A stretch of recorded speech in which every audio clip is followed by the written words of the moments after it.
All right, good afternoon. Welcome to the webinar, Strategically Planning for Drupal 9, presented by Unleashed Technologies. My name is Scott Shepard. I'm the Director of Marketing at Unleashed Technologies, and I'll be facilitating today's conversation.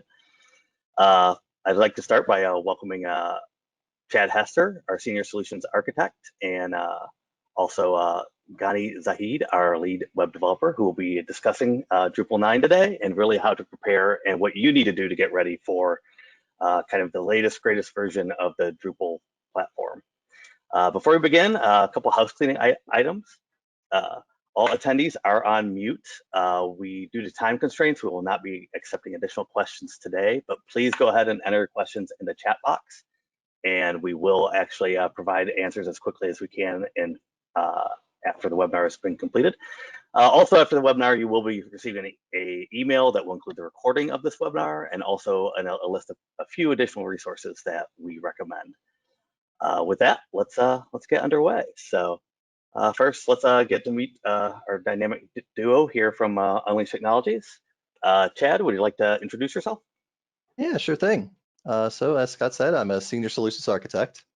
I've been a web developer for over 20 years, working specifically with Drupal and other open source platforms for the past 12 years, an information architect and UX strategist for the past 10 years, and an advocate for open source software and user experience, community participation and learning. Excellent, very good. Thank you for joining us, Chad. I know you're just coming from DrupalCon and had a very good time and session there, so we appreciate you making time to follow up with us now. Ghani, would you like to take a moment to introduce yourself? Sure, thanks, Scott. So I have been working with Unleashed for about a year or so. Been working as a PHP developer and with Drupal for quite some time, probably about five years or so with Drupal, and with PHP about 11 years. A different range of CMS systems. Looking forward to answering some questions. Excellent. Well, thank you for joining us, Ghani. We appreciate you making some time for us. All right, as many of you know, we've been Drupal's been pretty active lately. There's been a lot about in the news, especially with the release of Drupal 9 and kind of its a lot of changes they're making as we all deal with kind of a very unique situation with COVID-19 and kind of how that rolls out and how the timelines are going to be. So we're going to turn to Chad now to give us a little background on kind of what Drupal is, how we got here, and kind of what their approach is to kind of maintaining their kind of industry-leading web platform. Yeah, thanks, Scott. So Drupal is a platform, grew up, Dries Boytuit released it on his own many years ago. I think it was 2001 is the first release that came out.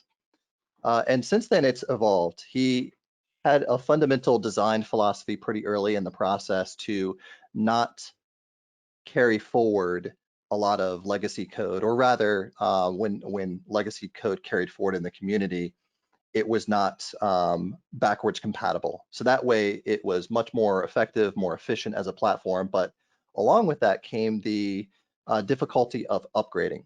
So upgrading version to version, let's say 5 to 6, 6 to 7, 7 to 8, always involved some sort of content migration. And once you're doing that, you might as well reevaluate your information architecture, your design, other points like that.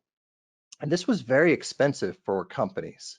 So the community heard this cry and understood that they needed to do something. And they took a look at models like Ubuntu and the constant release cycle. You know, twice a year, there would be some sort of a minor release. And there's also this idea of long-term support. So you've got the major versions and the end of life in the Drupal community for those major versions. Jumping back to 2016, that's when Drupal 6 hit its end of life. And at that point, there are still Drupal 6 sites out there. There are even older versions of Drupal out there, but you have to keep in mind that there's an implication on security and upkeep. You're then responsible. The community is not going to maintain 5 different versions of Drupal. Doesn't make sense. But with Drupal 8, we wanted to have more of this ongoing path where we don't have to suffer that same migration effort to move from version to version. So up comes this idea of deprecated code for Drupal 8, Drupal 9, Drupal 10. It's this fundamental philosophy that there are third-party dependencies that may upgrade. There are internal functions that might be replaced by other things, but those things aren't removed until you jump from, for example, Drupal 8 to Drupal 9. The same thing will happen when Drupal 10 comes out, where we mark code as deprecated, and then when we flip from 9 to 10, that code will be removed in favor of the newer way of doing things, as well as those dependencies. So we can go next slide. So from this, we had this hard stop in the track for Drupal 6.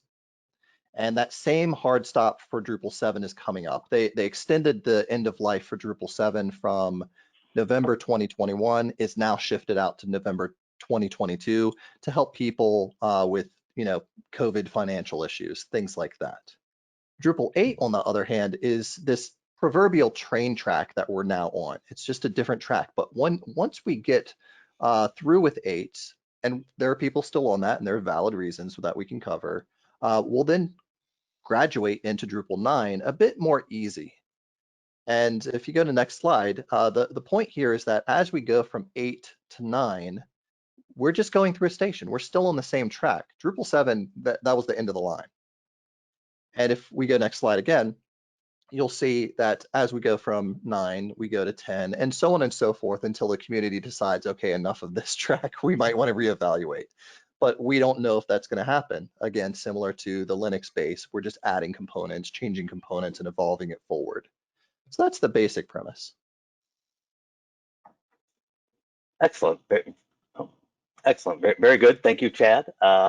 We appreciate that history. So as you can see, this is kind of a new era, if you will, for Drupal. So I know a lot of you have kind of questions for how you should prepare for this new era. So we've prepared a lot of questions that we've heard from our clients and from prospects and from the community in general. So we're going to run through a few of those now, and Chad and Gani will share their insights on kind of what this means and how you can apply this to your team. So. Question number 1, why should I upgrade from Drupal or Drupal 8 to Drupal 9? It's the fundamental question, why? Yeah, so upgrading from Drupal 7 to Drupal 8, eventually Drupal 7 will hit end of life. Same thing with Drupal 8. Drupal 8 hits end of life November 2021, not 2022. So this is a bit of confusion, and we understand why there would be confusion. 8 is dependent on Symfony, and Symfony 3 hits end of life November 2021. So that's the correlation to the end of life for Drupal 8. Drupal 7 is not built on Symfony, so it can technically go longer. Now, we don't want it to go too long. That's one reason to upgrade. There are other typical valid reasons to upgrade beyond just the obvious of staying in a supported framework. Once you get to 8, the upgrades to 9, then 10, and so forth, the idea there is once you're on that track, any further major upgrades would be easier, less expensive, especially if you're not re-architecting anything. The other obvious reasons are you just want to refresh a redesign, or you want to reevaluate your content strategy, or you have other major changes in your organization. Gani, did you have any additional thoughts on this one?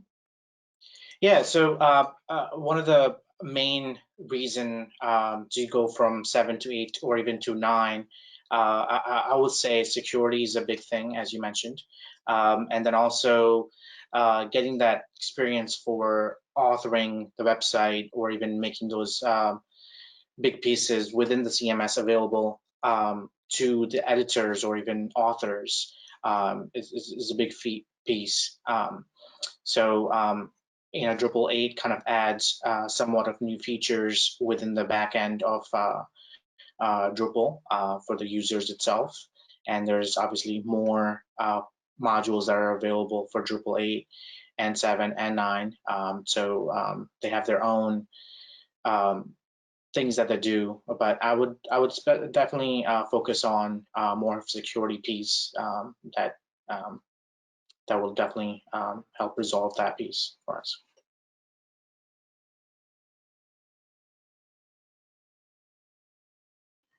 Gani, thank you very much. Chad, thank you. So on to question 2. As we kind of mentioned already, end of life is coming. For those who are not in the know or not developers or solutions architects like myself, marketing people like myself, explain a little bit what end of life means really, and kind of how a organization should prepare for that with a community support timeline for each version. So. Yeah, I think there's some misconceptions with this. There are some obvious ones.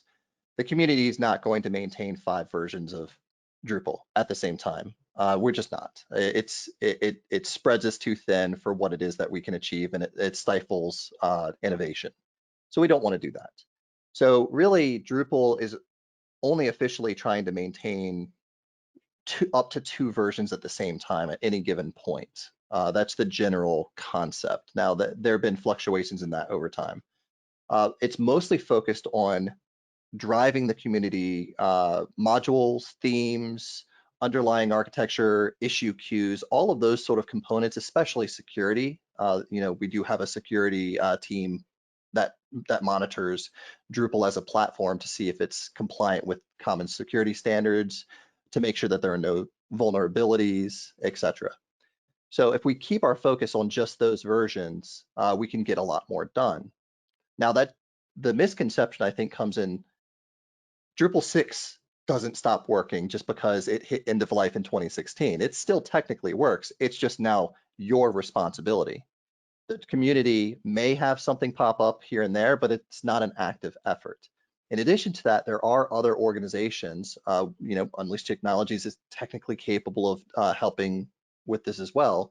There are other organizations that do help maintain the security, the features, just support older versions of Drupal. That is technically valid. It's just not as prevalent as the more popular ones. So you want to get the latest features, you want to have the most security, it's probably just best to keep current. Got any thoughts? Yeah. So just want to take a step back really quick. So end of life, that means that Drupal is no longer requiring the developers, the module developers, or even security folks. They're not requiring anyone to maintain those Drupal instances. And that's pretty much it, if I were to put in layman's term. Does that mean can you still keep 7, 8 alive after the end of life? Yeah, of course you can. You will need help from someone like Unleashed Technologies, or someone that's a developer within Drupal 7, and probably a really good one, to make sure your website doesn't get hacked, or all the security patches are up to date. And that's pretty much it when it comes to end of life. So as Chad mentioned, to make sure that your site is secure, and also you don't get hacked, some random information doesn't show up on your website. You want to make sure you move forward with the chain 7, 8, and 9, and 10, and so on and so forth.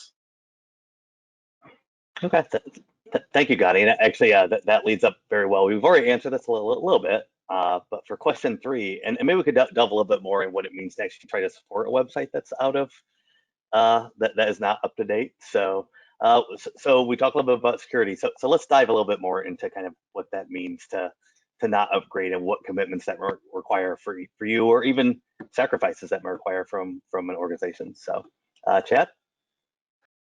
Yeah, if you don't upgrade, I think like we both said, you won't have that same level of community support, that same level of known security. There is a security group that actively monitors Drupal core and contrib for a large part of what's available to the public. If you don't upgrade, that is your responsibility.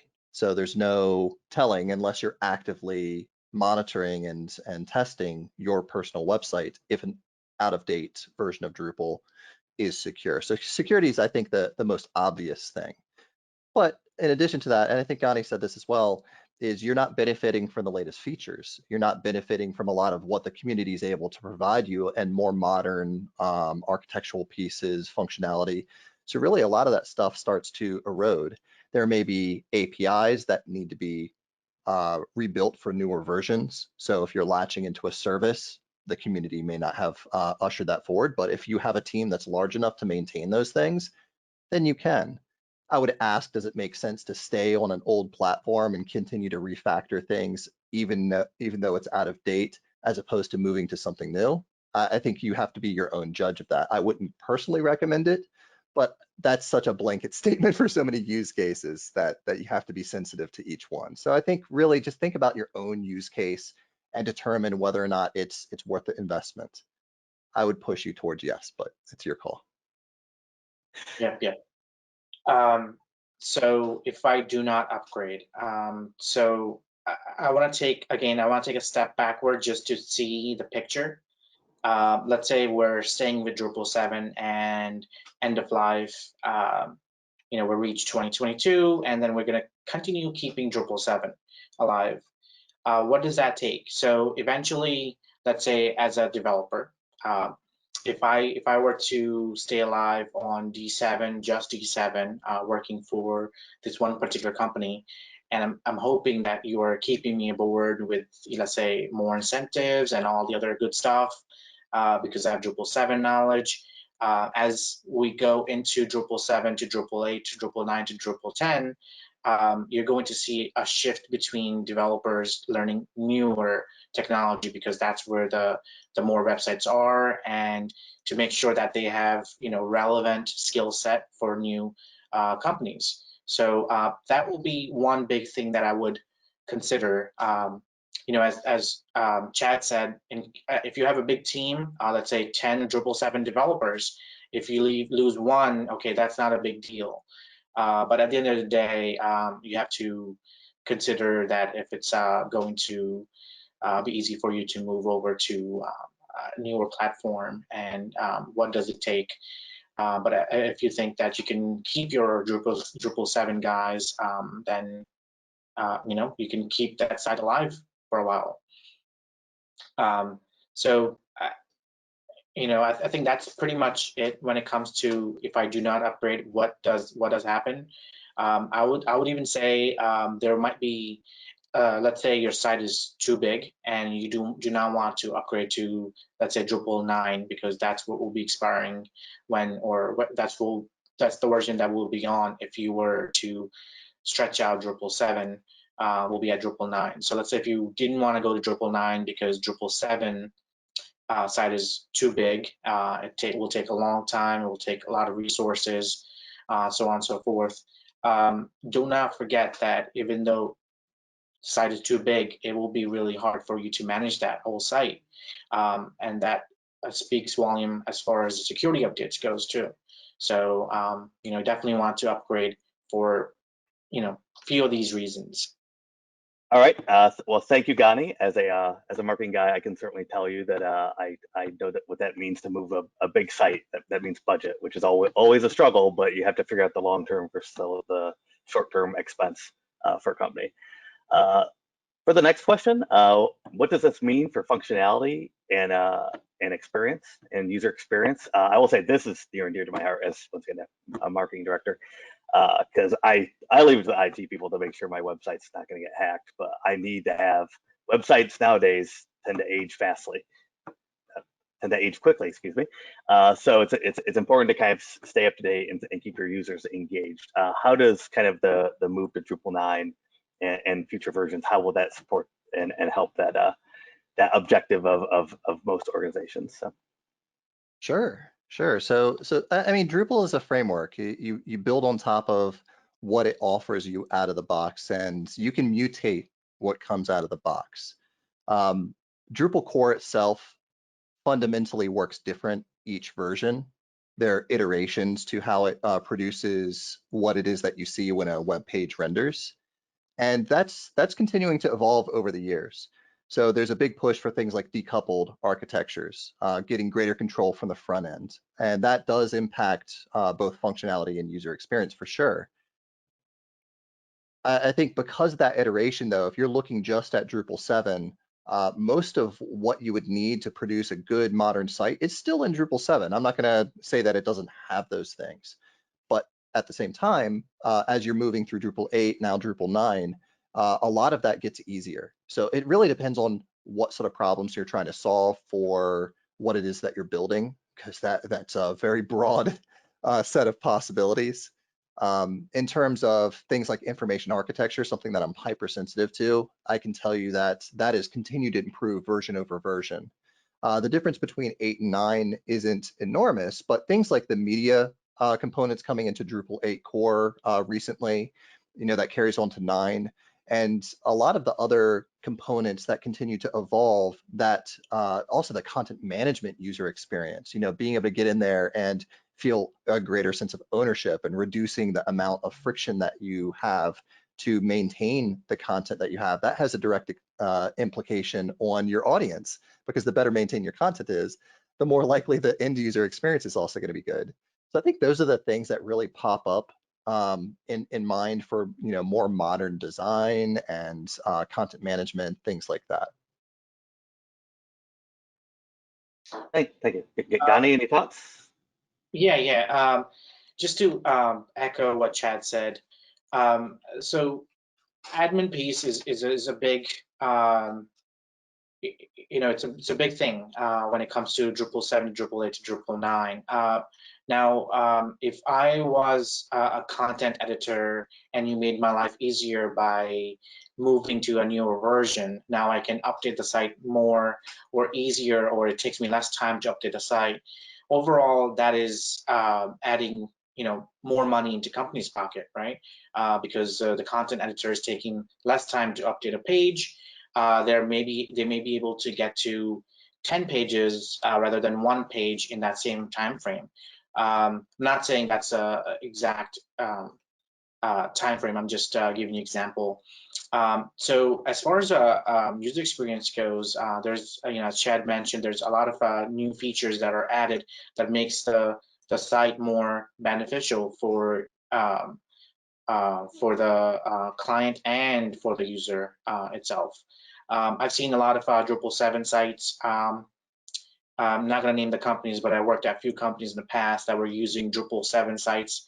And I'm talking about like back in 2016 still, where they were not even mobile friendly. That's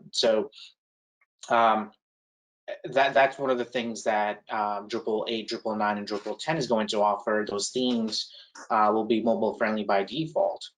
So when you create a website, you're just enhancing the user experience for mobile users, as you see that mobile is becoming a big big thing for our future. A lot of users access the website on mobile as they are, let's say, browsing through social media. They're able to quickly go to your website and get the information that's needed. But if the site is not mobile friendly, then it will take them a while to get their information that they're trying to get, or they maybe go to the website and see that they need to zoom in, or they might not be able to zoom in. They will probably just leave the website. So you lose traffic that way as well. So that's just a quick thought. There's a lot of other things that we definitely can talk about, but just we want to make sure that limited time, we'll mention big ones here. Yeah, I think that's pretty much it, and I think Chad pretty much covered the other stuff as well. Okay, great. Well, thank you, Gani, and I will also echo the concept of having mobile and responsive design, because I can say from firsthand how much I've seen this shift over just in recent years, and just it grows. You kind of think you hit a ceiling. There's some people tied to their desktop, but more and more users are constantly jumping back and forth between their devices. So, all right, and for question 5. So when you're preparing for an upgrade, we've touched this a little bit, of course, but share with me some of the resources that you think some of our clients will be looking at, and some of the prospects out there when they're looking for an upgrade. So. Yeah, for sure. So we're talking about upgrading at this point to Drupal 9, and that could either be from 7 or 8. And the answer to that's going to kind of differ depending on whether or not you're coming from 7 or 8. So let's start with 7. Well, actually, let's start with both. Both, you're going to want to at least get an assessment of your content. There's a really good book called Content Strategy by Christina Halverson. Highly recommend it for anybody that works with content. It is not a Drupal book. It is not a hyper technical book, but it at least helps you have a good preparation for getting into those things. Audit the content. Don't be a pack rat. Don't cling to things that haven't proven their value, and assess the value of each item. If you have hundreds of thousands of pages, that's pretty challenging, and you might want to get a little meta, if you will, archetypical, if you will, with your content. So evaluate content. Also evaluate functionality. If you're not sure, then that can be pushed to a discovery, a design phase, things like that. But if you have some high level thoughts on, okay, this part of the website not needed anymore, this part of the website, we thought it was going to work, but nobody used it. Those sort of things, just do a general assessment, because anything that you have in Drupal 7 is going to have to be rebuilt. And if you don't need to rebuild it, then it will take significantly less effort. It is more expensive to go from 7 to 9 than it is to go from 8 to 9. So that's the first big tool, is actually digging in and making an assessment as to what it is that you want to do. Design's a big factor too. Is your website modern? Should that be reevaluated? And I think it's not so much a resource, but if you do have any sort of brand guidelines internally, style guides, those sort of things, start to collect those things and expose them to your team. If your team includes a vendor like us, then share that with a vendor as well. From 8 to 9, things change. You can do pretty much an in-place upgrade if all deprecated code is handled, and that's a very loaded statement. There are 2 primary tools that the community uses to evaluate that. So basically, you're auditing your Drupal 8 site. The first one that came out is called Drupal Check. It is a tool that helps you evaluate all of your contrib modules, custom modules, just basically your entire code base to figure out, okay, is this ready to move to Drupal 9? There's a more recent one that's a bit more comprehensive that at this point I'd probably advise a little bit more. Use them both, really. Called Upgrade Status, I believe it's called. And you can install that. It will evaluate your Drupal 8 site and let you know how prepared you are. In the best case scenario, it might take you a few minutes to update the code base. Of course, you want to test it to make sure that it upgraded cleanly. Don't just fly by the seat of your pants and do that to a production site. But that's the shortest. The longest that's variable. I mean, this could take a tremendous amount of time if you have lots of custom code, you hacked core like you shouldn't, don't do it. And different components that need to bring you into 9.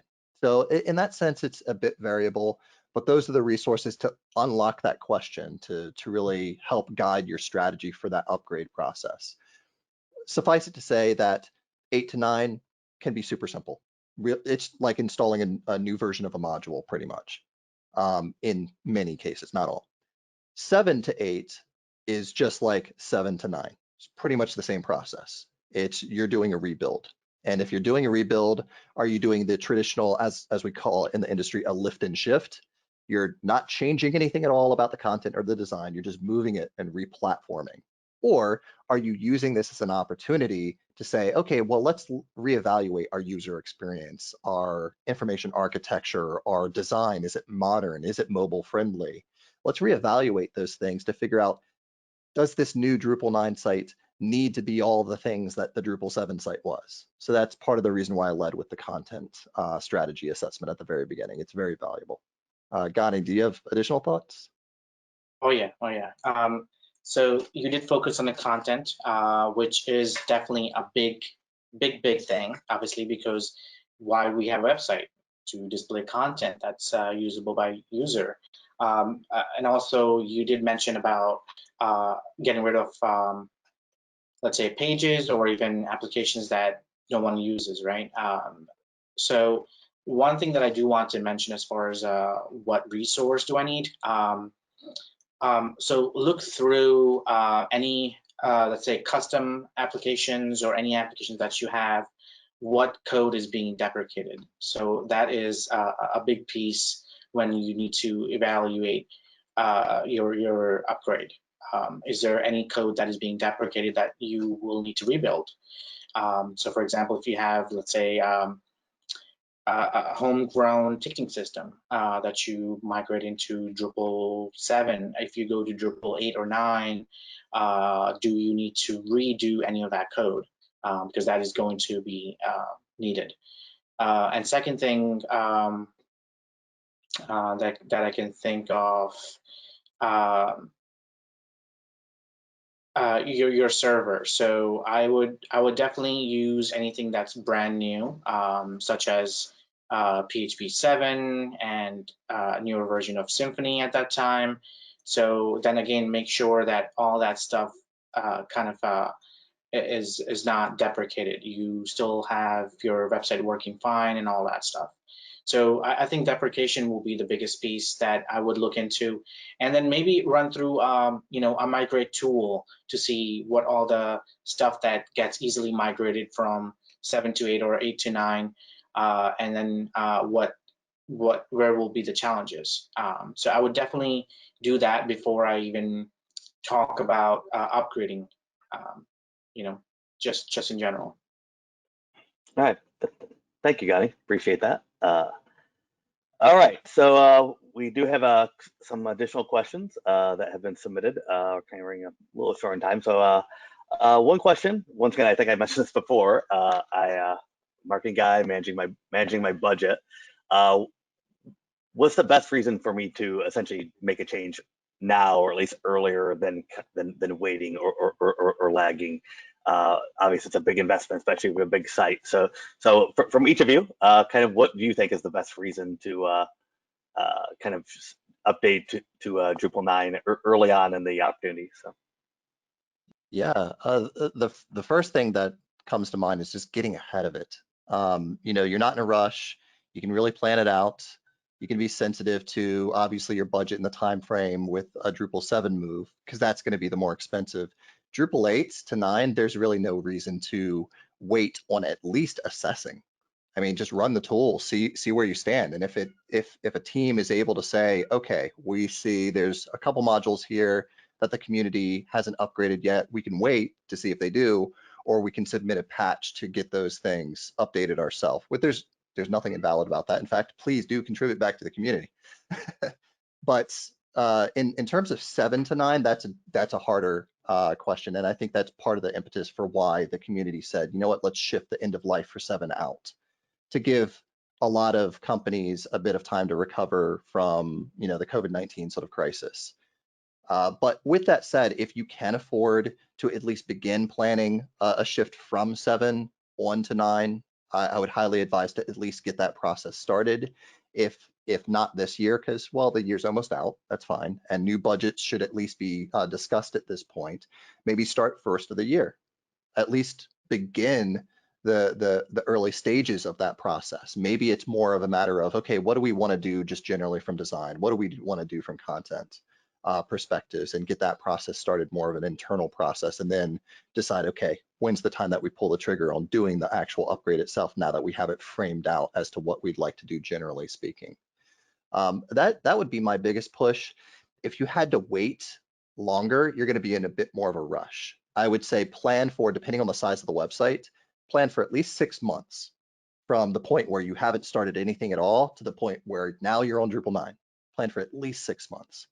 Ideally, 9 months. If it's a much larger website, the scale goes way up. If it were a university considering moving from 7 to 9, I would say just start right now. Just get into it. If you wait until January 2021, that effectively gives you a little over a year and a half. And something as large as a university, you're pushing the edge of good due diligence and good strategy. That would be my main push. Now, nothing says that you have to. You can choose not to. But of course, there are risks, and be aware of what those risks are. Write them down. Do some SWOT analysis, strengths, weaknesses, opportunities, threats. Do that analysis of what happens if I choose this path, and be aware of that answer. And if you don't know the answer, talk to companies like us. We'll be more than happy to consult with you about that strategy, choosing either direction. It's ultimately your decision, but you're gonna have to live with it. all right, Gani, any thoughts on kind of reasons, especially from a maybe developer point of view, from a server side, from a security point of view, of why to upgrade earlier rather than later? Absolutely. So I first thing comes to mind, and I probably throughout the whole presentation I said it multiple times: security. Security is your number one thing that you want to make sure. So considering in the world that we're in right now, a lot of sites are getting hacked. Even though you're on a newest platform, chances of you getting hacked probably like, let's say 1%. But if you're on older platform where you're not maintaining the code properly, chances go way high. So on the other side of where I have been and brought into a company where the site was getting hacked a lot, and try to fix that piece. I'm not sure why that was not a push to move to a newer platform or newer version of Drupal, but that's one thing that I definitely would mention. And as Unleashed, Chad even mentioned, Unleashed has a big push of security. We always make sure our security modules are updated in time, core modules are updated in time. So security is a big push for Unleashed as well. And as you can tell, I want to make sure that sites are secure as well. So that would be one thing that I would definitely mention as far as security goes. Yeah, absolutely. Thank you, Gani. So, and I know we're starting to wrap up here, getting a little short on time. I did want to throw one thing out here that I heard that maybe Chad could speak to. I hear Drupal 10s are on the horizon, and maybe share, I guess, the news on that. I think that came out of DrupalCon last week. And then also, as we mentioned, it's not the same as before. So going from 9 to 10 is not going to be like what we are discussing now. So Yeah. So going from 8 to 9, 9 to 10, it's just you're on the same track. You're just having to stop at a station, do a little maintenance, maybe refuel, and then you're on your way. I mean, that's the general like cartoonish analogy that we have. yes, yeah, But 10 was announced in the Dries note as targeting June 2022, roughly speaking. Of course, any of those sort of things are subject to change. Keep your eye on news as it progresses over time. But I think we're starting to aim for a pattern here. Every 2 years, come out with a new major version, which again, you look at things like Ubuntu, that's the pattern is you see those minor releases every 6 months and then a major release every 2 years. I think that's a pretty bold move where you can stay more current with large breaking API changes at the major version level, change dependencies as new things come along. But at the same time, stay on that track, not have to have this major laborious investment. I love what the community says about the upgrade process from 8 to 9, 9 to 10, etc. Is this idea that the big deal is that it's not a big deal. Previous versions, it's a big deal. It's very expensive, but the big deal about Drupal 8 is that moving to 9 is not a big deal. That's the idea. yeah. It's going to be exciting people for in charge of a lot of departments that the whole mentality of upgrading is just going to completely shift, which is pretty exciting. So, Gani, did you have something to add? No, I agree with Chad. So the big thing in Drupal 9 is that it's going to make it easy for you to go to the newer versions in the future. Yeah, that's Yeah, it's a brave new world, that is for sure. So, all right. Well, I'd like to thank both of you for your time. And thank you everyone for attending today. We're sharing our presenters' contact information here. And after this event, as I previously mentioned, you will get a recording. You'll have our contact information, and also we'll share some of the resources, not just the ones that Chad mentioned earlier during content, and also how to assess your upgrades. We'll have a few other resources that we think might be of value to you. And of course, reach out to us through our email or directly through the website if you want to schedule assessments. So once again, thank you for attending today, and we'll see you next time. Thank you very much. Chad, Gani, thank you. Yeah, take care.